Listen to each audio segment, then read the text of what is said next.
Good evening, ladies and gentlemen. Welcome to another edition of the Lap Down podcast. I am your host, Greg Farmer, and tonight we have Jayme, Tyler, and Ryan. How are we doing tonight, boys? Doing pretty good, man. Doing fantastic. That is awesome to hear. As always, we like to thank our band, The Alkali Project, for the intro and outro music on this show.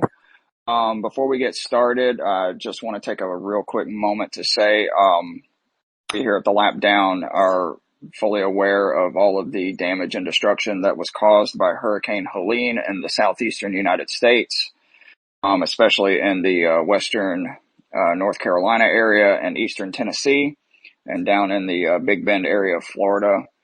We just want you guys to know, if you're listening, if you happen to come across this podcast, that our thoughts and prayers are with you, and we hope that you guys get back on your feet very, very soon. I know there's a lot of rescue efforts going on out there, and there's a lot of people taking supplies and a lot of stuff up to those people that need them. So just know that we're thinking about you guys. I'm going to jump right in. We got a big breaking news story today. 2311 Racing and Front Row Motorsports have filed a lawsuit against NASCAR over the charter agreement and antitrust claims. They claim that NASCAR is a monopoly system that is trying to keep teams from gaining revenue from the sport, and they believe that they could gain more revenue in what is now a competitive market versus what is the current charter agreement. But yet they have filed or are going to file injunctions to be able to race in 2025 under the charter agreement while the case is being resolved. I haven't really had a whole lot of time to go through all of this because there's a lot of information that came out today. So I'm going to let Ryan start us off. What do we think about this? Yeah, so again, the first thing from what I've seen is that their biggest claim is that essentially NASCAR with the, and a lot of this is going back to that, early September, I think it was like September 7th or whatever, when they did the big 100-page document drop where they're just like, yep, sign this. You have essentially 7 hours to sign this or you'll not be a part of the charter agreement going forward. And talking about how this is supposedly a tactic that NASCAR is using to try and bully the NASCAR Cup Series teams around. And again, by monopolizing between how many of the tracks they own, the fact that they've now bought up ARCA in recent years, and have essentially monopolized the entire world of stock car racing for the most part at the professional level. Obviously, a series like SRX going away certainly doesn't help that public perception either. No, it does not. I got a question. I mean, so we all know that Denny Hamlin co-owns 2311, but Michael Jordan is the other co-owner for 2311. Now, that's a big name in this lawsuit. And that's where a lot of the funding, I'm sure, is coming from to fight this lawsuit. Right. So with Michael Jordan being involved in this, does he bring a lot of firepower to this case? And what do you think this what kind of look does this give NASCAR that you have a driver who is also an owner involved in this lawsuit? Well, and that's a weird one because obviously Denny Hamlin and the team he drives for have already signed the contract. So Denny Hamlin himself will be able to race in NASCAR next year regardless because he's drives for Joe Racing despite owning another team, which has always been an awkward situation, and especially as contract negotiations have started to come up because he has essentially an ear in the door to anything Joe Gibbs gets invited to, regardless of whether they invite 2311 or not. Yeah. But Um, another thing that I think is getting that might be a little bit overlooked, especially with everything that's going to be coming out, is the fact that the lawyer on the side of 2311 and Front Row Motorsports is the same guy who negotiated and started up the NIL program for college athletes to be able to make money off their name, image, and likeness, which is what the NIL stands for. oh wow, I didn't know it was the same guy. Yeah, and he said on Twitter publicly that he feels like this is the most egregious case of monopolization that he's ever seen. Now, how much of that is projecting fake confidence and how much of that is it being accurate? I guess we'll have to wait and see how it goes. Yeah. Jayme, I know you said before we went on there that you really didn't know that this was happening today, but now that you've got some information, how do you feel about it? I mean, it's one of those things where I feel like all teams should have a fair shot at getting charters. I don't know if this is just one of those scenarios where 2311 feels like they're not getting a fair shake at getting a charter to expand their teams. And But 2311 obviously, does have a charter. Sorry to jump in, but 2311 does have a third charter that I think everybody has kind of been completely unaware to. But Bob Cocker tweeted out a couple hours ago that both of these teams have signed charters, have bought charters from Stuart Haas and have finalized those deals. The 2311 one was finalized back on August 7th.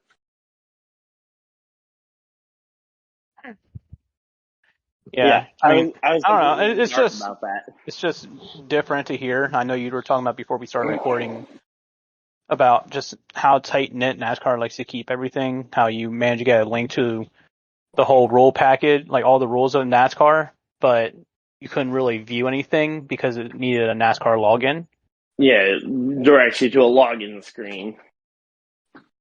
Yep. But I think it could have a trickling effect, right? Like if this gets out of hand, it could be a big problem for NASCAR when it comes to sponsorship, when it comes to the benefits of teams and drivers, and then the fan base, like creating that narrative of antitrust. Well, yeah, and especially so this could be other very changes. sticky. Well, and especially now that we kind of know what we know, looking back, hindsight obviously being 2020, in recent weeks, we've seen NASCAR lose their first premier partner of NASCAR. Geico will no longer be at that premier level in terms of sponsorship. And NASCAR has now turned over their exclusive ticketing rights to Ticketmaster as well, which, as we all know, that is going to be a ton of fees. Yeah, it's going to be a lot more expensive to get to a race. Yep. Now, granted, most of my times going to the races has been through Ticketmaster anyway, so for me, I guess it won't change a ton because most of the tracks I go to are already partnered with Ticketmaster, but yeah, I've always dealt with just the track, and at least with Dover, you can still go and to the office and literally pick up your tickets. Yep. Well, one of the questions that I have about this whole thing is, we know that 13 of the 15 teams signed this agreement back in September, and we talked about, after it happened that, some people were calling it like, they held a gun to our head and forced us to sign it and stuff like that. Like, I'm wondering, we still really don't know exactly everything that was in this agreement. What did Denny Hamlin and Bob Jenkins see that made them not sign that the other teams maybe didn't see and they still signed it anyways? Well, and that's weird because to that specific example, and specifically I'm going to use Front Row here because I think 2311 is a little bit of a different case, but in Front Row's case, they're a small team with very few employees. If there was a team that was going to miss something, I would expect it to be a JTG Doherty or a Front Row Motorsports that would miss something. And I would imagine that a Hendrick Motorsports, Joe Gibbs Racing, a Penske would have been the one to maybe see something. Now, maybe Denny Hamlin and Jordan saw something, considering their side almost certainly has more employees and the money to find something. But again, if there was a team to get duped, I would expect it to be a smaller team like Front Row. Yeah. Tyler, what are you thinking about all this today?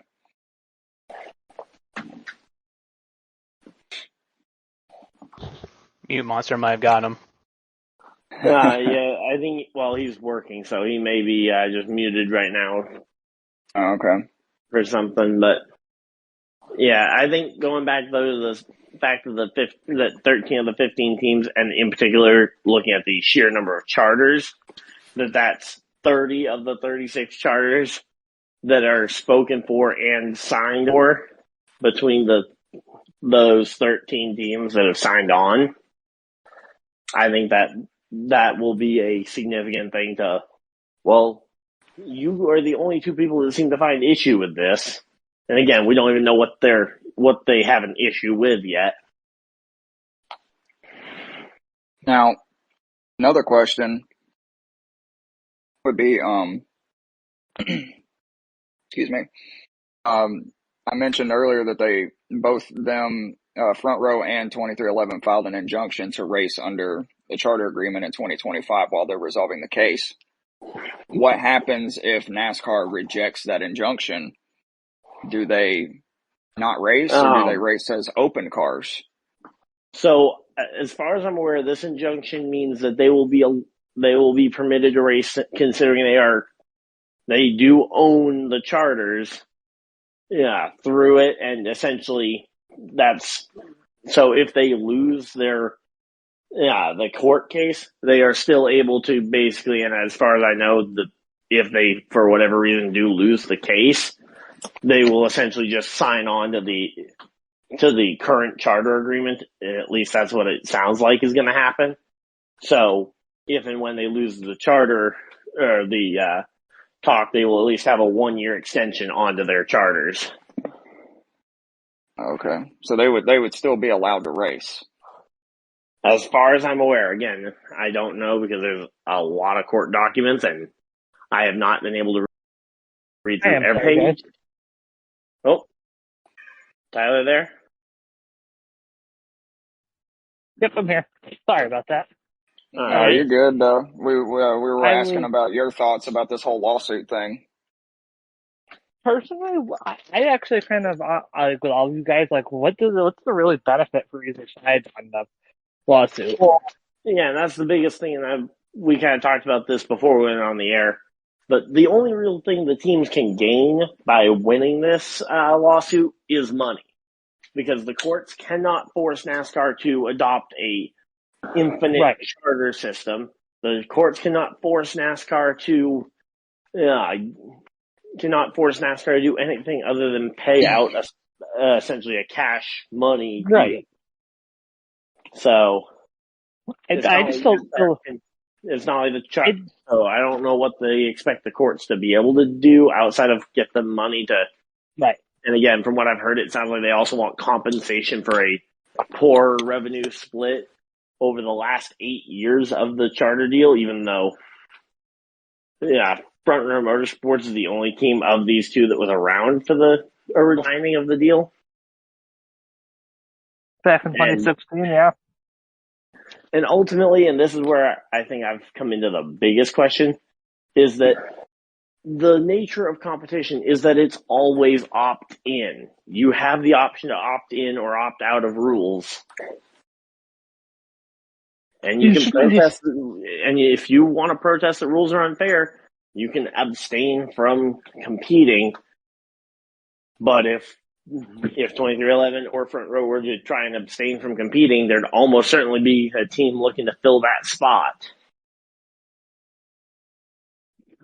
Like, the thing is what team would, I mean, there'll be like junior motorsports will probably hop up and do something like that. But the thing is like, Yeah, I junior understand. motorsports could hop up. It could be a situation where maybe Toyota as a manufacturer might look to try and help elevate Tricon Garage so that they can have another Toyota team still to fill the place of 2311 if 2311 were to sit out.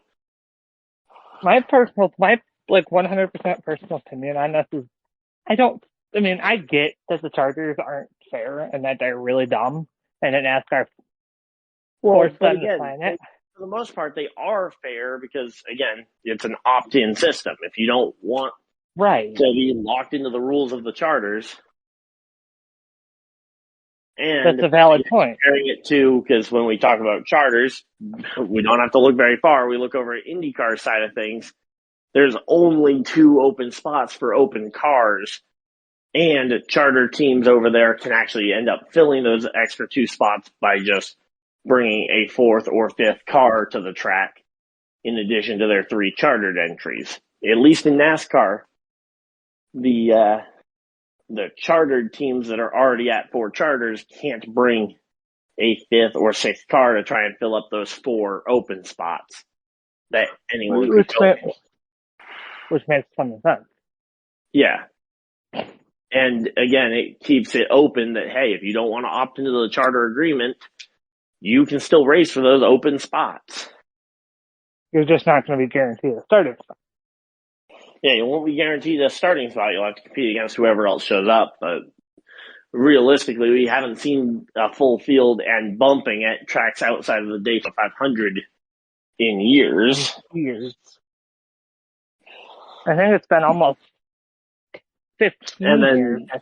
15 years, something like that's actually happened. And on that point, we do have a full 40-car grid this weekend for Talladega. Well, yeah, I figured because Talladega is Talladega. Well, but as I said, I mean, we don't know. It's not usually a guarantee that we get 40 cars at Talladega, and certainly it's not very common that we see bumping. But a full 40-car field's going to be. But my problem with the fact that like they didn't agree with this. I mean, I don't think the lawsuit was very necessary. Yeah, I mean, I've heard some people say that maybe the lawsuit was just a way to try and scare NASCAR back to the negotiation table to reopen their 100-page document and submit a revised version. I don't know how possible that is or even what the repercussions would be if NASCAR decides to go back and rewrite the agreement that 13 of the 15 have already agreed to. I mean, like, guys like Hendrick obviously Hendrick and Penske because they have the biggest pockets. Yeah, I mean, and again, you've got your big teams and all of them signed it. Because I honestly think it's the game of who has the biggest pockets. Is literally what it's that. If I'm down to. Yeah, and again, that's why I think if this was just a front row motorsports thing, I don't think we'd be seeing a lawsuit because, again, I think it's Michael Jordan's money that's funding the ability to fight this lawsuit and pay the lawyer fees. I mean, what is this lawsuit going to do to the races? Have they told it? Let us know on anything? Is the lawsuit going to affect the rest of the season? It shouldn't affect this current season outside of potentially just being a major distraction for the 2311 organization, the Front Row Motorsports organization. Which Tyler Reddick obviously Denny Hamlin's playoff run. Well, yeah, since Tyler Reddick's on the verge of being eliminated. Huh? He's not on the verge of being eliminated anymore. I thought he was below the cut line. He survived he survived the first round, and I thought he is below the cut line. I thought after he won the regular season championship and all that, I thought he was like the second or third seed, and then he scraped by in round 1. But then all those playoff points would go right back. He had a shit race at Kansas. I think he recovered to finish like top 15, if I'm not mistaken. Yeah, no, he had a bad race at Kansas. Yeah, that's why he's so far down the list. He finished like 30. He was the one and only playoff driver that finished worse than, he finished one spot better than Larson in 25th. I mean, Larson had a shit day too. So I completely forgot that we actually had a race in this round. I thought we had just had the elimination round. Goes to show how chaotic the sport's been the last couple of weeks. All right, let's move on now. I'd like to get on to the next topic, kind of. Well, I was going to throw in one more thing. It's kind of long, so bear with me here.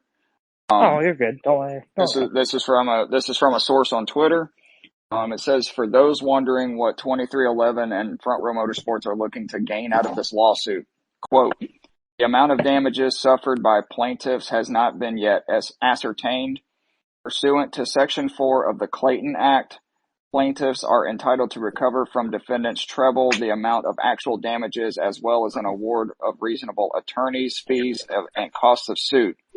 Defendants' violation of Section 2 of the Sherman Act is a continuing violation causing new injury to plaintiffs as defendants continue to engage in new overt acts to maintain their monopoly power and then exercise that power to impose anti-competitive terms of doing business on plaintiffs. Plaintiffs seek damages for their past 4 years of antitrust injury from defendants' Section 2 violations, plus all damages that they will continue to suffer in the future until defendant Section 2 violations are enjoined. So basically, in summary, it says they want NASCAR to be found in violation of Section 1 and 2 of the Sherman Act. Want NASCAR to let 2311 and Front Row Motorsports out of Section 10.3 of the new charter agreement, allowing them to race next year without signing the agreement while this litigation is pending. The court to declare Section 10.3 as invalid as a matter of law, and for NASCAR to be permanently enjoined from further violations of the antitrust laws. A lot of fancy-schmancy legal jargon in that. Fancy schmancy jibber jabber. Pretty much. Yeah, but, and then here's actually one of the rules that was kind of brought up as one of the things that kind of goes to show that the NASCAR people have been unfairly kind of bullying the teams around, and this is a rule. I hadn't actually read the letter of it.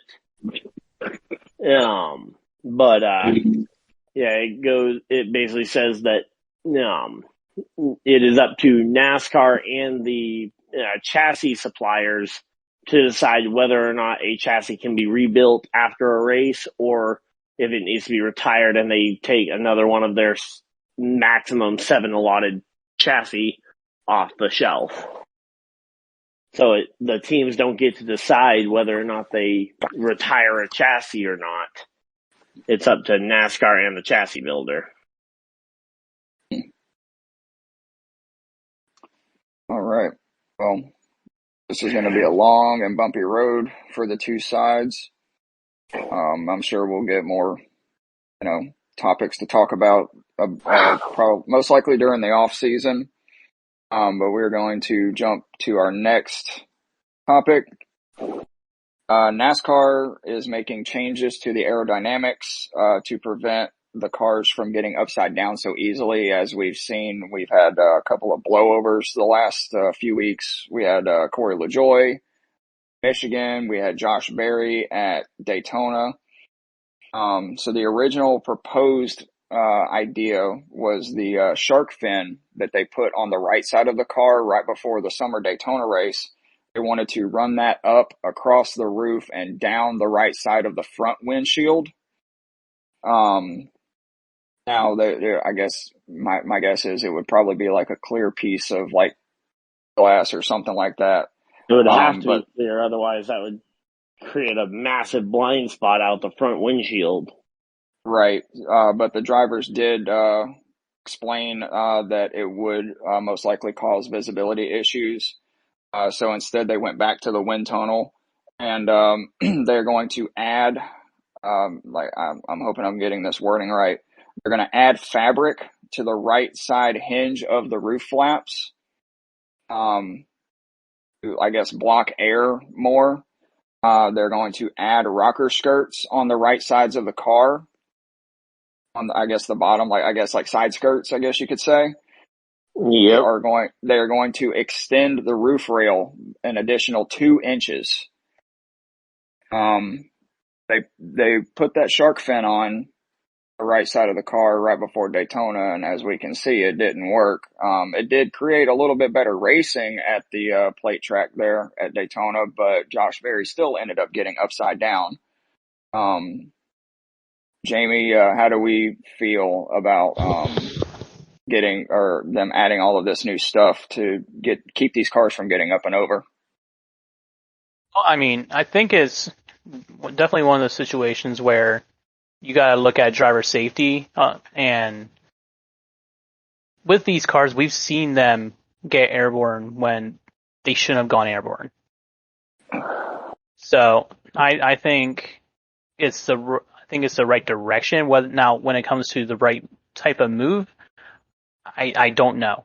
I don't know if this is exactly what is needed, but I am glad that that they've obviously seen a flaw in how they built the car, and they're trying to make the adjustment to make sure that these cars stay right side up and on the track, as opposed to hitting a piece of the draft wrong and flipping.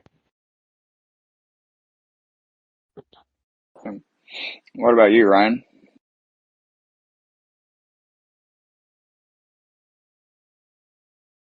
Uh-oh. Robotic Ryan Dyer is happening again. But as far as like the other thing that I was thinking until Ryan gets his connection issues figured out, when it comes to these cars, like I can see how some people could be scared about how this could affect the driving and the speeds and all that when it comes to the actual racing piece. I mean, they've already had issues with trying to pass in dirty air. How is that extra panel going to affect the drafting on the track? That could be another concern. Yeah. Well, like I mentioned, they did put that shark fin on right before Daytona, and in the Daytona 500 and the first Talladega race, before the shark fin, the only way you could get 3 wide is if you were saving fuel. And they made a third lane work most of the race in the summer Daytona race, and they weren't saving fuel at all. They were actually like racing. So I think that extra shark fin helped with the racing product. Now, we don't know what these extra variables are going to provide on Sunday. I guess we'll just have to see. But I guess Ryan, you back with us? He's trying to get it figured out.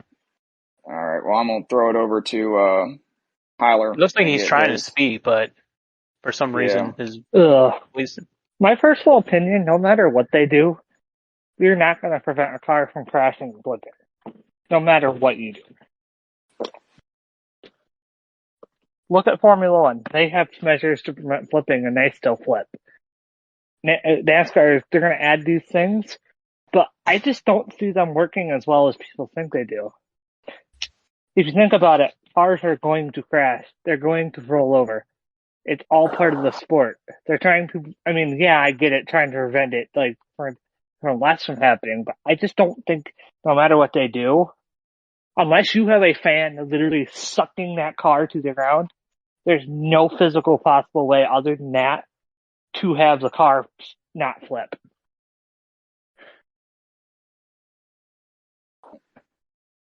Ryan's still sounding like a robot over there. What do you guys think of that? You guys agree with that? Well, I mean, yes, I agree with to an extent. I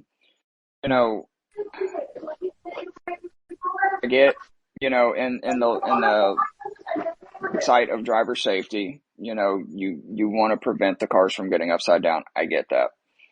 But flipping in NASCAR has been a product of the sport for 75 and a half years now. There's like no way around it. And a lot of drivers complain about flipping over. There are some that say they would rather flip over than hit a wall head on. Josh Berry kind of got, a double whammy at Daytona. He was upside down and then hit the wall head on while he was upside down. I kind of feel like, NASCAR maybe had a hand in this trying to fix it, but I feel like the drivers may have backed them into a corner as far as like, hey, you guys need to fix this so we don't get upside down anymore because we don't like getting upside down. Well, you signed the contract to get in the car. You know the risks involved. Just, deal with it, I guess. Well, at the same time, though, like we see uncommon things happening with these new cars, where they're flipping for no reason, as opposed to in the past where if they were like in a wreck and they were already sideways and they ended up hitting like the apron or something like that, then they would start flipping. These cars are flipping just from aerodynamics and not necessarily things that were not normal things that we're used to seeing on the track. That would be a contributing factor to these cars turning upside down. Yeah. I granted Corey LaJoie's flip at Michigan was very bizarre because he just kind of grazed off of Gregson and got sideways and he blew right over. I understand that, but Josh Berry was a product of an actual crash. Like he got door slammed by Cindric as Cindric was spinning, and then he got sideways and ended up upside down. But I get where you're coming from. Is Ryan back with us, or is he still? I guess not. Poor Ryan. I feel so bad for him. Ryan's like the Jordan Bianchi right now. He's having internet troubles. I won't tell him you said that.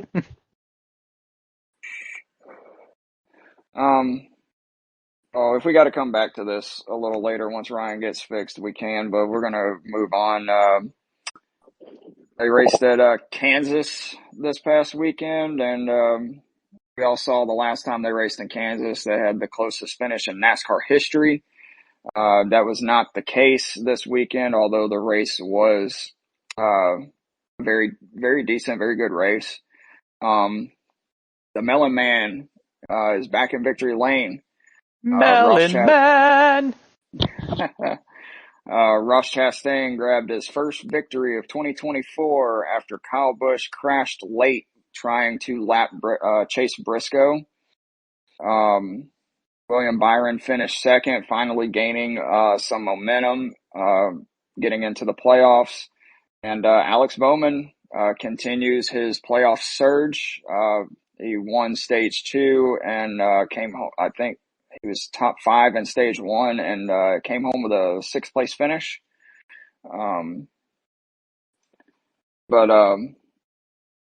The main topic of this is for the last few weeks, we've seen this story time and time again of Kyle Busch being in race-winning contention and something happening to him late. Is he being too aggressive at trying to win? Jayme?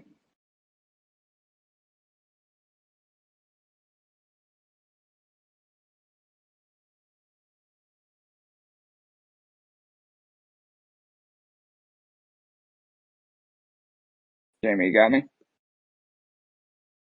Mute Monster got me. All right, you're good. No, not having the same issues that Ryan's having. I promise you that. All right, you're good. But when it comes to Kyle Busch, you gotta put yourself in the mindset of a veteran driver like Kyle Busch, and understanding that the clock is ticking. I know he feels like he still has some racing left in him, but all of the guys from his era of NASCAR are slowly dwindling away. there's only maybe like one or two that are still on from when he was in his what I would call prime of racing. But Yep. he's also experiencing one of the longest winless droughts that he's ever had in his career. So yes, I think he is driving a little more too aggressive, but I think more than that is just getting that mental hurdle of just questioning if you can do it. Can you get that win? Are you as good as you believe that you are? All those mental blockers creates more pressure, and when there's more pressure, you tend to make more mistakes. Yep. So I think it's just a toll of the winless streak that is taking place on Kyle Busch, because before he could make rowdy moves and be A-okay because he knew he's had wins. He's got that confidence. His confidence is not there. He's feeling the pressure. He has a high standard for himself, and it's all mental with him. Yeah. What about you, Tyler?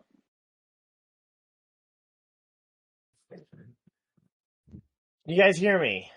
Yes. Yes, sir. We can hear Okay, you. that's Yay! I had said that like 4 times and got no response, so I wasn't sure. We can hear you now. Want to give All your, I don't know if you heard my question about Kyle Busch. Is he being too aggressive since he's been in these race-winning conditions and having problems late? Well, I actually want to go back to the aero thing for a minute because I was trying to say something, but clearly Discord doesn't want me to say it.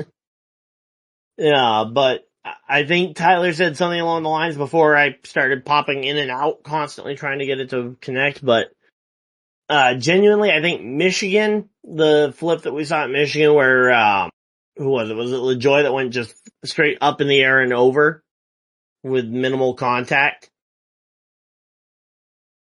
Jayme, you there? Somebody? Yeah. Sorry, Okay, I'm just trying to confirm. Which driver was it that went up and over at Michigan with like next to no contact? Was it LaJoy? I think so. Okay, yeah, you're just the only person with an unmuted mic that I could actually. But yeah, so that one I think was the only incident where you really could have theoretically said, yeah, that definitely should be a crash that's preventable. The 2 flips that we saw at Daytona both had outside factors that was not aerodynamics that caused those cars to get up in the air. With McDowell, it was contact with multiple different race cars that got him up in the air at Daytona while leading the pack there. And then with Josh Berry, or whoever it was down the back straightaway, whichever SHR car it was, yeah, the factor that got him up in the air was the fact that the splitter blade dug into the grass and sent him up into the air. And barring making this car twice as heavy or a massive spoiler, and even a massive spoiler, I don't think that keeps that car on the ground either. Well, the thing is with Barry, though, at Daytona on the backstretch, there's no grass on the backstretch anymore. Yeah, there's a lot less of it, but there was some, and that's, cause he was sliding right along, and then he dug in, I thought. Or am I thinking of last year's crash with, Priest? You're the thinking other of SHR Priest. car. Yeah, you're thinking of Priest. When Barry got upside down, he got hit by Cindric as he was spinning. When Barry got sideways, he lifted up and landed upside down and slid for about almost 1,000 feet and then hit the inside wall head on while he was upside down.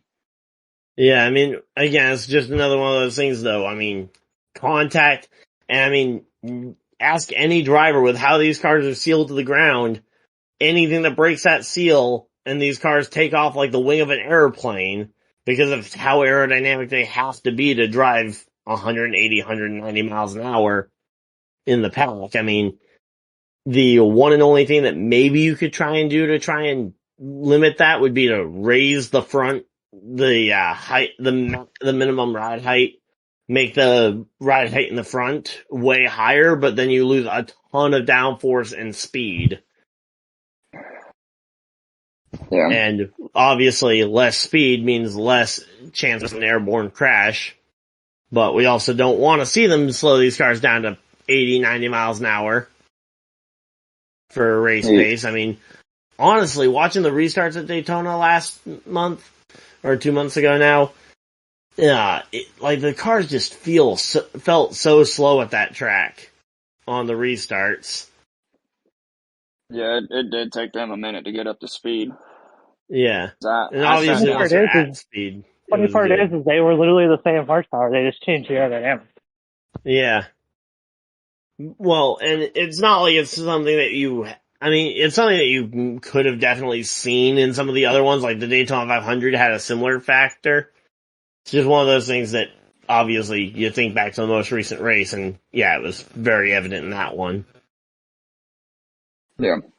But yeah, and then your other question you said was about Kyle Busch and whether he's going too hard or not. Yeah, I think so we were talking about him crashing late while leading, and was asking if we've seen him in these being in contention here lately, and then something happens late in the race. Is he being like too aggressive, like pushing too hard? Well, if you're asking specifically about the Kansas thing, I don't think so. I think even though I know there was no actual contact from Briscoe, yeah, I think the fact that he squeezed the air up there and clearly was demonstrated by him doing the exact same thing 2 minutes later in the middle of the pack and taking out another bunch of cars right after it. I think it is very much, it's an aerodynamic thing, similar to when people got mad at Stenhouse because he would push on the corner of cars at Daytona. What was it, 2018 or 2019? He was pushing on like the corner of the car, and it ended up spinning out 3 drivers in between the Clash and the Daytona duels that he was in. Thus the name Ricky Wreckhouse became popular. Well, no, that became popular in the summer race when he wasn't responsible for the first wreck, and then he went and got into Kyle Busch trying to side draft him. Because that's when that nickname came about. Yep. But there was 1 year at Daytona though that he was just doing something that nobody really understood why it was getting the cars so unsteady, but it was, and yeah, he just had to, for the race, he just had to get himself. He just had to stop pushing on the corner of the cars as much. And similarly, I think Briscoe learned or is in the process of learning a similar thing on the 1.5 miles where you can't squeeze that air up in front of people and expect them to be able to hold on to it.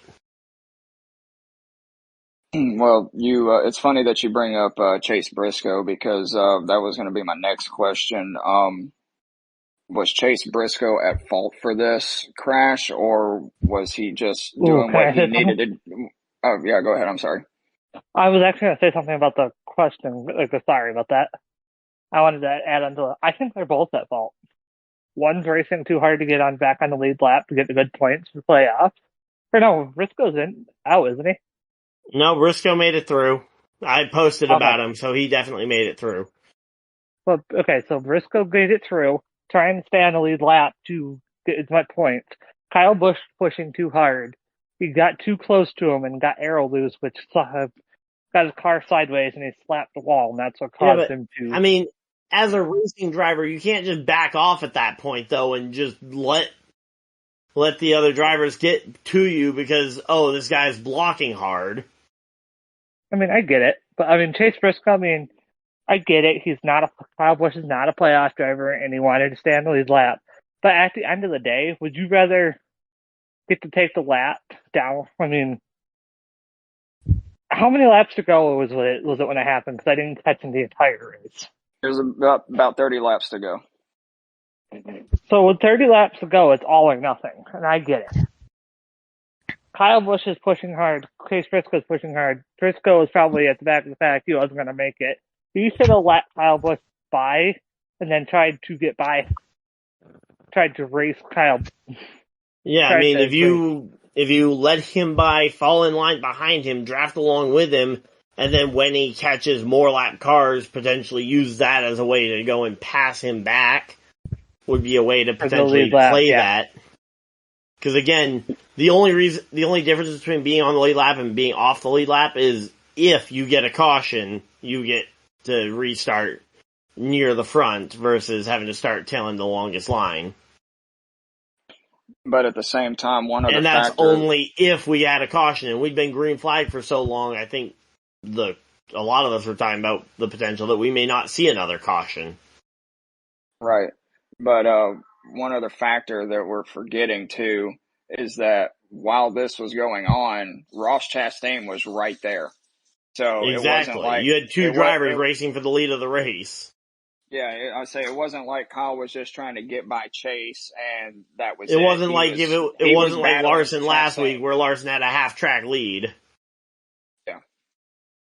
My last question on this topic, and I will start this off with Ryan, because Kyle Busch is his favorite driver. Will Kyle Busch win a race before 2024 is over to keep his streak alive, or is it time for him to get ready to hang it up? Well, I certainly don't think it's time for him to hang it up quite yet, because he's certainly down the stretch has shown that he can do it. But I also think he's getting into a situation where, because there's no doubt he knows that the streak is on the line. And obviously, especially this one, because it would be 20 years, of winning a race each and every year. I mean, that's a big number to hit as well. If it was just 20, if it was say 21 or 22, it wouldn't be as impactful as it being the 20th. So, if he doesn't win at Talladega this week, I don't think he does win a race down the stretch. I think the cars aren't quite good enough, but again, in terms of him retiring, I think he's still competitive, and clearly, over the last month and a half, we've seen it from him, that when he's given a car that can race up front, I mean, basically ever since the Indianapolis race, because he was competitive at Indianapolis, obviously made a over-aggressive decision there, especially where he was still in potential playoff position. Then after the 2-week break for the Olympics, we had the Richmond race where he finished top 10. Then we had the back-to-back runner-up finishes at Daytona and Darlington, where easily he could have won one or both of those races if things fall ever so slightly differently. And just kind of mentioning that that's another incident where Briscoe and Kyle Busch have raced each other a lot recently. Right. But I certainly think Kyle he's definitely competitive, and again, I think it's more so the RCR equipment letting him down versus him letting RCR's equipment down, because it's not like RCR has championship level cars that he's wasting. Yeah. And that was one thing that was brought up on another podcast that I listened to, is the fact that Kyle and Chase battled at Darlington, and Kyle, it felt like, really cut Briscoe a break, Yep. with him Kyle, winning and getting Kyle into the playoffs didn't force and stuff. the issue there. Right. And then Briscoe didn't really do Kyle any favors at Kansas this past weekend. Yeah, and again, it's not like we're asking him to lay over while leading the race. We're just asking him as a lap down car while he's had two drivers battling for position right behind him. Now, obviously, the caveat there is that Ross Chastain is also not a non-playoff driver. But I feel like, similar to how the leader, when he comes up on two lap cars battling for position, the leader is typically expected to slow down and lay up for the two cars battling for position. Similarly, I think the lap down cars, especially if there's a battle for the lead, shouldn't be going out of their way to make these crazy blocks or dicey moves like that onto them. But ultimately, again, I think Kyle Busch will be fine. The question is, what does he do after next year? Yeah. As to whether or not he stays at RCR or if he goes somewhere else for 2026. Right. But we know he's at RCR for 2025 for sure. And again, I think this weekend is make or break for the record for him. Yeah. All right, we are going to now move into our green flags and black flags. I don't think everybody else got a chance to answer the question about whether or not Kyle wins before the end of the season. Yep, that's my bad. Jayme, do you have any thoughts on that? Looking at the last remaining races that are on the schedule, we're looking at Dega, Charlotte, Vegas, Homestead, Martinsville, Phoenix. If he does not get it done at Talladega, which is another, again, like a wild card track, the only other opportunity that I would say that he has at getting a win would most likely be Vegas. Yeah, and I mean, Vegas has not been his best mile and a half over the years. He does have a win or two there, but yeah, that has not been his best mile and a half. Yeah, it's not encouraging by any stretch of the imagination. But and then out of the remaining tracks, that would probably see be him contending at Phoenix. Problem is because it's the final race of the season. You're almost certainly going to see the championship Ford dominate again. Yeah, like I said, based off of the remaining tracks, like I'm not expecting him to do well at the road course. I'm not expecting him to be a top 5 car at Homestead. He could surprise us at Martinsville, but yeah, Martinsville and Phoenix, I would say, are his best 2 tracks remaining after Dega. Yep, but if he doesn't get it done at Dega, it would be Vegas. If it's not Vegas, he ain't winning this year. I'd honestly say he's probably more likely to win Martinsville or Phoenix before Vegas.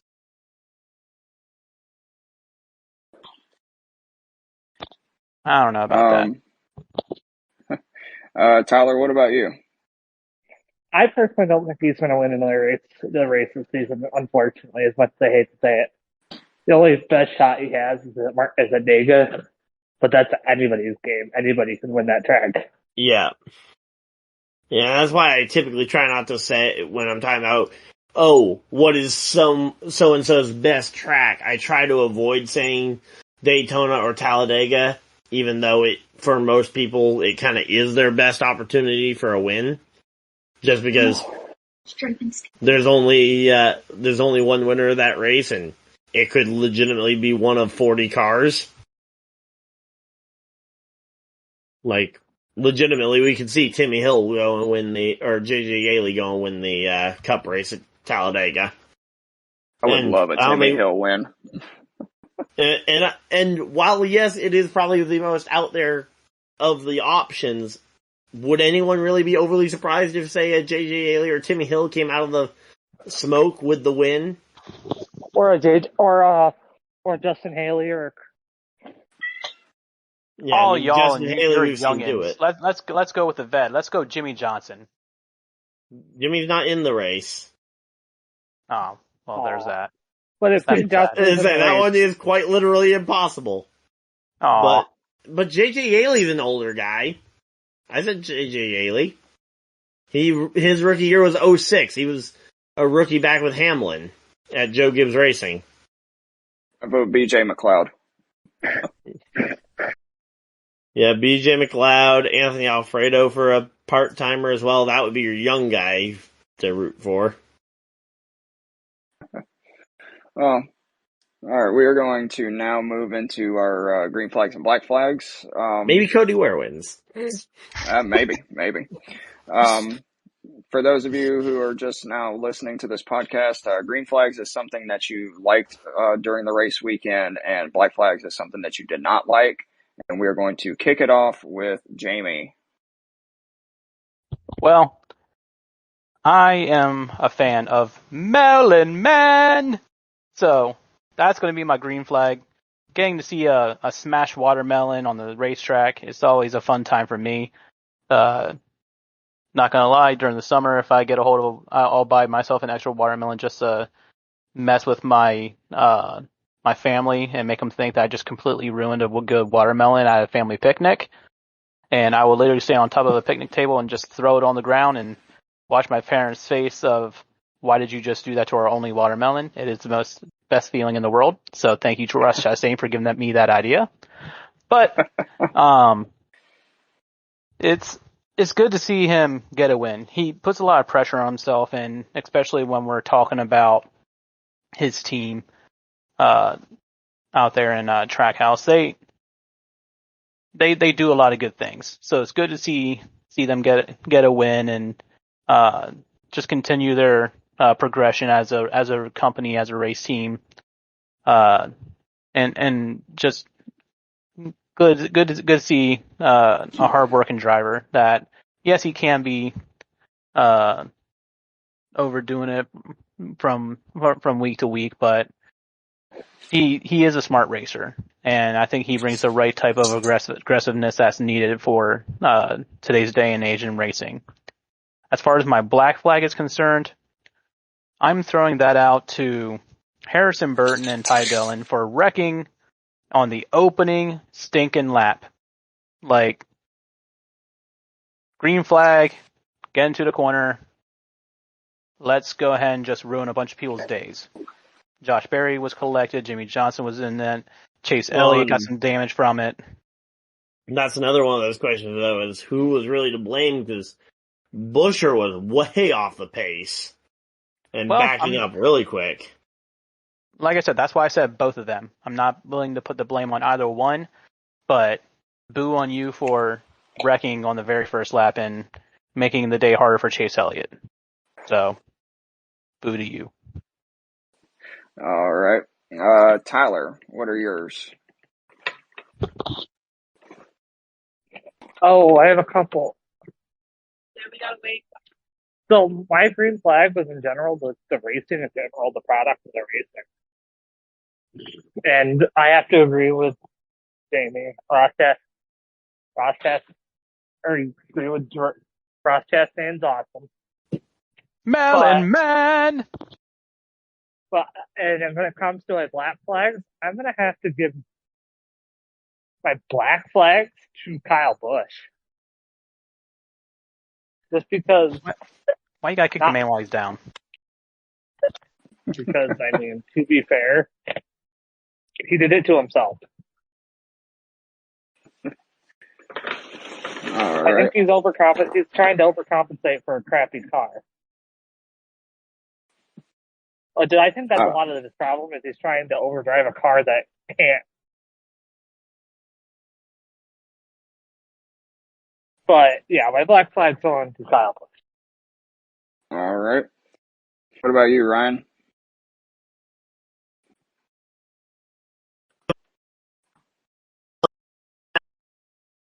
Oh no. Oh no. Not again, Ryan. We got Robot Ryan again.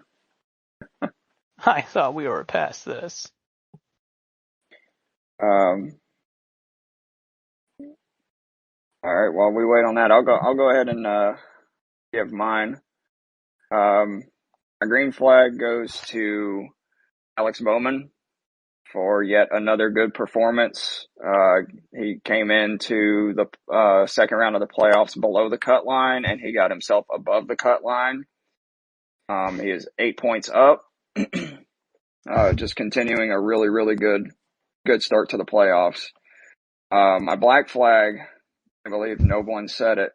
My black flag goes to Justin Haley, who made his first race in the 7 car, and going down the backstretch just turned dead left because he didn't listen to what his spotter said and just completely annihilated himself and John Hunter Nemechek and took them both out of contention. Maybe it wasn't a Corey LaJoie thing.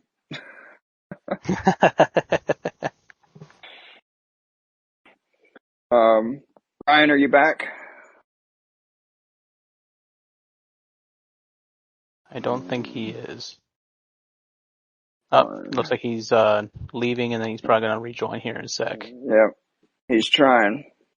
He is trying.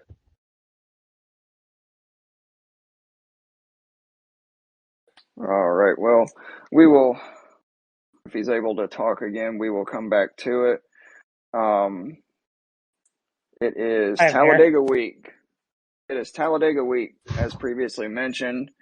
As we know, anybody can win at Talladega. It is probably the biggest wild card race of the playoffs. We are going to now go into our race picks. I have our names on the wheel here, if you guys can see it. Got my trivia. Oh, yep, we will do that right after picks. Okay. So first spin of the wheel will land on Jayme. Wow. Of course, I get the first pick on a track that's such a wild card. Let's see. Who's in playoffs that could really benefit from a good day that may not necessarily want to be aggressive, but may have to get aggressive? I'm gonna go with Joey Logano. Sitting 8th in points, only 4 to the good. He typically does pretty decent at restrictor plate tracks. So I think he's gonna be pushing the envelope to make sure that he stays up front for the majority of the race. Alrighty. Next spin on the wheel goes to me. And I am going to pick the driver who has been involved in some of the closest finishes in the fall Talladega race. I'm going to go with Ryan Blaney. Good pick. My wife's pissed over here because I picked Blaney. All right, I'm back. Yay! There we go. And just in time, just in time because you just landed on the wheel, sir. It's your turn to pick. All right. By the way, this is definitely a Discord issue, not a my internet issue, because I swapped over to my computer and I'm hardwired, and I'm still having and before I had the problem. All right. So Jayme picked Logano. I just picked Blaney. So it is your turn. Okay. So you basically have given me the ultimatum. Which of my favorite guys do I pick? Who do I want to curse? McDowell, Kyle Busch, or Stenhouse? I'm gonna pick one of them, and one of them is gonna be cursed, and I've picked him each and every plate race. I'm gonna go ahead and stick with him. I'm gonna stick with McDowell, and we'll see if that goes terribly. Alrighty. And the last pick will go to Mr. Tyler. I'm going with the spring winner, Tyler Reddick. You said who did you say? Tyler Reddick? Yeah, spring winner, Reddick. All right. So we will backtrack real quick. Ryan, why don't you give us your green flags and black flags real quick?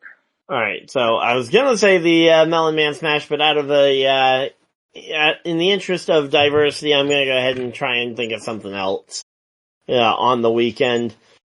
My black flag, I'm gonna give it to the air that ended up taking Kyle Busch's car around, whether you want to blame Kyle Busch or not for that. I think that it was at the very least 50-50 responsibility on Briscoe versus Kyle Busch, and if not, maybe even a little bit more blame on to Briscoe, considering he had 2 leaders right there. But for my green flag on the weekend, you know what? Let's go ahead and I'll go ahead and shout out somebody. Give me 1 second. I'm just gonna pick somebody else from the top 5 to go ahead and shout out. I can give an honorable mention if you don't choose him. I'll come up with something for a storyline. There we go. Ty Gibbs on the top 5 here at Kansas, continuing to build towards a potential first win. He's been looking fast, but obviously he got eliminated from the playoffs last week and won't be able to get a championship in his second season. Huzzah! All right. But there we go. But honorable mention to William Byron. Yep, honorable mention to William Byron. Yeah. Had a fantastic day. Set himself up real nice to where, like, yes, I believe you mean William Byron Jr., by the way. Yeah. Oh, sorry. Here's the one I definitely could have shouted out, actually. I hadn't looked down far enough. Zane Smith getting another top 10 finish in that number 71 car. There you go. Huzzah! He was running top 5 there for a little bit. Yep. All right. So as our last topic, to celebrate the return of Jayme to the podcast. I know he has a lot going on in his personal life and stuff, and he can't make it all the time, but we are going to do another edition of Jayme's Trivia. Jayme, what do you have for us tonight? Well, it is Talladega week, and Talladega is known for the big one.